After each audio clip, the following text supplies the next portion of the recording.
So I thought that we would do a fun video today for a change. I know, fun, who is she? I've cracked, okay? I've watched so many of these assumptions videos and I thought, let's do your assumptions about me with a little business twist, shall we? I don't know if you know about the MBTI or Myers-Briggs test indicator. I don't know, Myers-Briggs, but you seem like an INFJ. That is correct. I am an INFJ. I actually put it on my website. I relaunched my website with the new design and actually put that in the little fun facts about me, as well as my zodiac, because I get questions about that a lot. I don't put a lot of stock into those things. I don't think that they're everything or that they're gonna like tell your future or anything like that. But I mean, I do think that there's some truth to them for sure. You strategize about your business and sometimes get surprised by the results. I would say this is absolutely true. I think this is a really interesting one because I think especially as entrepreneurs want to be so in control of our futures and our destinies. And I do think that we are to some extent. We have a lot of power. If there's a will, there's a way, you know, all of those cheesy things. I do believe like if you really want something and you really strive for something, it'll happen. But what I found is that we don't have a lot of control over when they happen or how they happen sometimes. For example, I can do a ton of keyword research and YouTube research on specific content types and plan out the video perfectly, make it super SEO friendly. It's literally ranking like 100% in my, tool that I use and nobody watches it. I could do a totally random video that I threw together sitting on the floor, and that is what really takes off. So I think this is really just the case for keeping an open mind and continuing to test things. And yeah, this is absolutely true. You know what you're doing at all times. No, I don't. Spoiler alert. If you've ever watched any of my vlogs, I have a series where I do weekly vlogs and sometimes daily vlogs about my life as a business owner. I'll link that playlist down below. But yeah, a lot of the times I'm like, I have no idea what's going on. I'm in the process of hiring my first full-time employee right now, and I'm clueless, trying to figure out payroll and stuff. I mean, I'm just Googling. I'm truly just Googling, listening to podcasts, obviously leaning on experts as much as I can. I'm a huge believer in having mentorship and hiring for your weaknesses. So like I have an accountant, I have people who take care of that stuff that I don't really know how to do. But I definitely have things all the time that I have no idea what I'm doing. I think the hidden secret to entrepreneurship is it's not how much you know. What I find is a lot of people get hung up on like, oh, well, I don't know how to run a Facebook ad yet, or I don't know how to insert technical skill here or build a website or whatever. Listen, I'm a big believer that technical skills can be taught. Most technical skills can be taught to anyone. Not saying you're gonna be like a 7-figure web designer, everybody is, but most people can learn how to like do a drag and drop website, right? But what can't be taught, or is harder to teach rather, is listening to your intuition, doing research, asking for help. Those are those things that can really make or break you. You need to have those things, I think, more than the technical skills. You can always take a course, you can always do this, you can always do that, but will you have it in you to ask for help, to outsource where you need to? Or like I said, to just go with your gut. A lot of times I'm like, I don't know, this feels right. It seems legal. Obviously I'm, making sure everything I'm doing is legal and like tax appropriate. But besides that, a lot of things are just like, I feel like this sounds good. Let's go for it. This is a really interesting one. It says you don't connect with a lot of others that work in your niche. So I'm not really sure what they're referring to, if it means other social media managers. That is false. I actually am in my membership group, the Freelance Friday Club, every single day, commenting and helping everyone, doing like micro coaching in there. I follow most of the people, if not all of the people who are in the Freelance Friday Club on some social platform, either Instagram or Twitter or Facebook, and I'm always trying to hype them up as much as possible and be supportive and be friendly and make friends with them. If you mean other YouTubers, I'm not sure which one they're referring to, but this I would say is kind of true. I don't really have any YouTube friends anymore. It's a bummer. When I was doing beauty, fashion style content way back in the day. I did have a couple of YouTube friends. Those relationships kind of ran their course anyway, just getting older. But yeah, I definitely feel like that's something that's missing, and it's a really weird dynamic. So I do have a couple of like YouTube friends, I would say, but either they have a lot more followers than me or they have a lot less. And it's always a weird dynamic because I don't think that matters at all. Like, I don't care how many followers somebody has, but I never want anyone to feel like I'm trying to hang out with them to like get clout. So I never ask to collab or like, you know, I never want to be, I don't know, too much, because I've had the reverse happen to me where I feel like the only time we're hanging out was to get content, or the only time we were hanging out, I was being their coach for free, essentially, and helping them figure out their YouTube career or their business. And it just made me feel really bad. And when I actually needed things personally, I didn't feel like I got that. You've had a lot of European clients. This is true. One of my first kind of long-term non-Upwork clients was based in Paris. They still are. And so I think just because of that, I started to get different connections in those spaces. It was a startup. And so a lot of, you know, their employees went other companies and things like that. And so I just made a lot of connections that way. I also do speak a little bit un peu de français, not very well, but a little bit. So it does make it a bit easier, I think, to communicate or to maybe understand some just of like the culture and things like that, because of what I studied like 10 years of French. I should speak a lot more than un peu at that point, but I don't. You know, something is interesting. I actually really like it because one, I think it's cool. You kind of get to see the world through your work, but I also like it because of the time difference. I think a lot of people think that's going to be a hindrance. It's going to be a concern, but there's enough overlap. Usually if you're like in the East Coast of America, there's usually enough overlap for Europe or most places in the world, really. It's nice because you're not like, it doesn't feel like you're a 9 to 5 employee. It's kind of like you have a couple hours in the morning where you're gonna be maybe slacking, meeting, emailing, and then the rest of the day you just get to work on your craft. You only work with local clients. Completely false. I've only ever had like, honestly, a handful of local clients. I'm in Michigan, I'm in the Detroit area, and I actually have no desire. I'm happy to help, don't get me wrong. If you are a local business, don't feel like it means I don't wanna work with you, but I have no desire to brand myself as like a Detroit brand, if you will.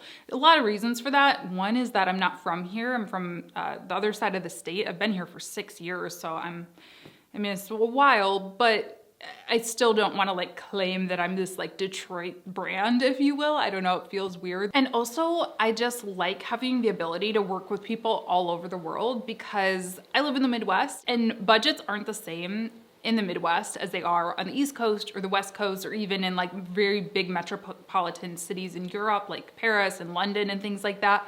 So I like to, you know, keep myself open to different clients because honestly, a lot of them have a lot more budget, if I'm being honest. I assume you'll mentor me one-on-one on social media management and marketing. I do offer one-on-one mentorship for anyone who is new here. It is on pause though until June. I'm not taking on new clients probably until June, just because I have a lot going on in my personal life. I'm also running a group program right now, so I'm trying to just really clear my schedule for that. But I do offer one-on-one coaching, and I do plan to continue doing that for the rest of the year, starting in June. I'll leave a link down below. It's always down below if you want to apply for that and lock in your spot for June or July start dates. Okay, and the last business question, I'm gonna do a couple more personal ones, but the last business one is, you're a millionaire. Unfortunately, this is false for now. I definitely have that in my 5-year plan. So coming soon, maybe we'll do this in 5 years or maybe less, and I'll have a different answer for that. But no, I'm not a millionaire as of today, 2021, March 2021. Okay, this one actually is sort of a little bit business related too. It says you wear nothing but designer. And I mean, if my hoodie isn't clue enough for you today, absolutely not. This is actually completely false. I don't even really own like any designer pieces. I maybe own a very small handful, and most of that is like consignment, like thrifted or vintage or bought through Rent the Runway. I do use Rent the Runway for my podcast shooting. I try to get a bunch of pieces and batch podcast episodes in nice clothes. So that's like the secret behind that. Some of what I wear is what I own, but for the most part, I try to order from the Runway. I will leave my link down below. I think I might have some type of incentive for you. It's never really mattered to me. Now I will say, as I'm getting older and as I am, you know, just thinking more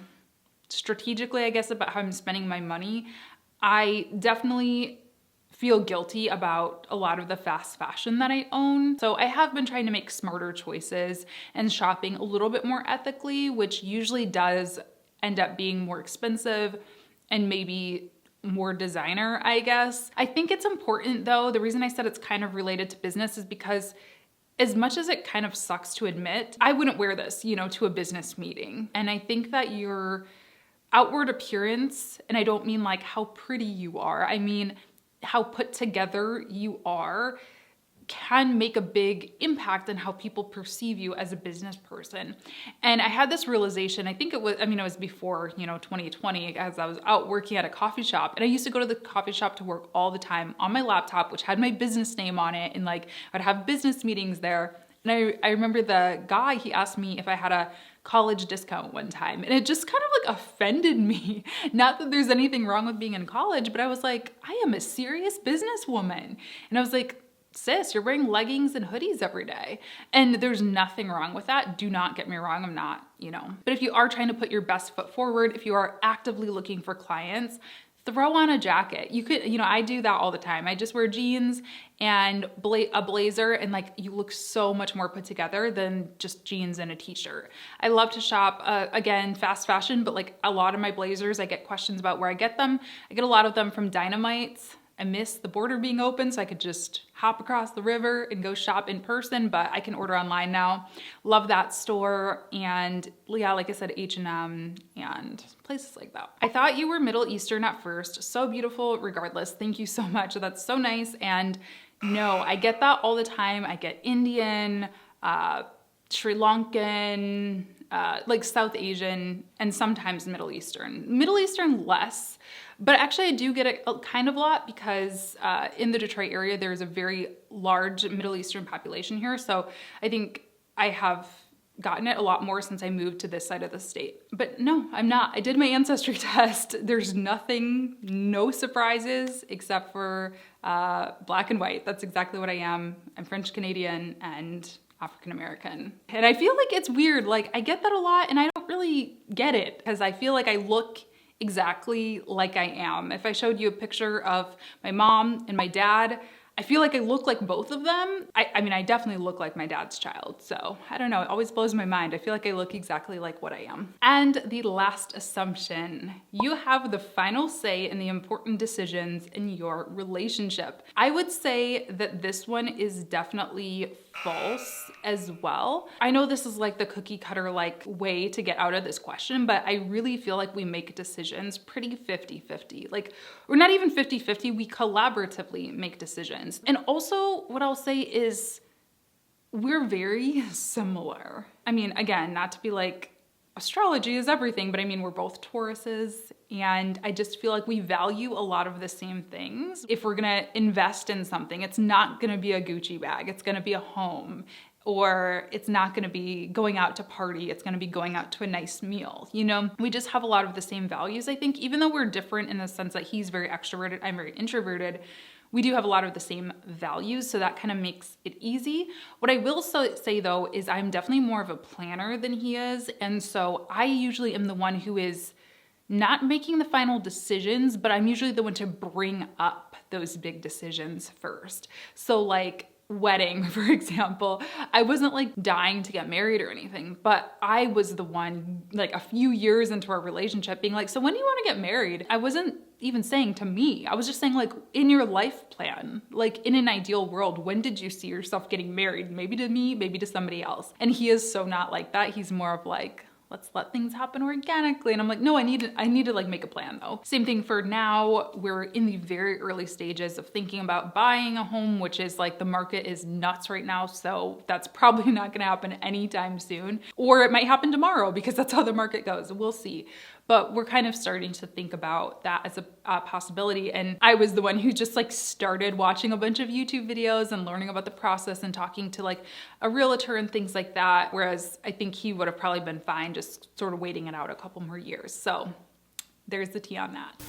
All right, hope you enjoyed this video. If you did, please leave me a thumbs up. Subscribe to my channel if you haven't yet. I post videos 3 times a week about social media, entrepreneurship, freelancing, and my life as a business owner. And leave me a comment down below. Let me know if you were surprised by any of these things, or if I'm pretty lame and you feel like you knew me already, which, hey, I guess that's cool too. All right, thanks so much for watching. I'll talk to you soon. Have a great day. Bye.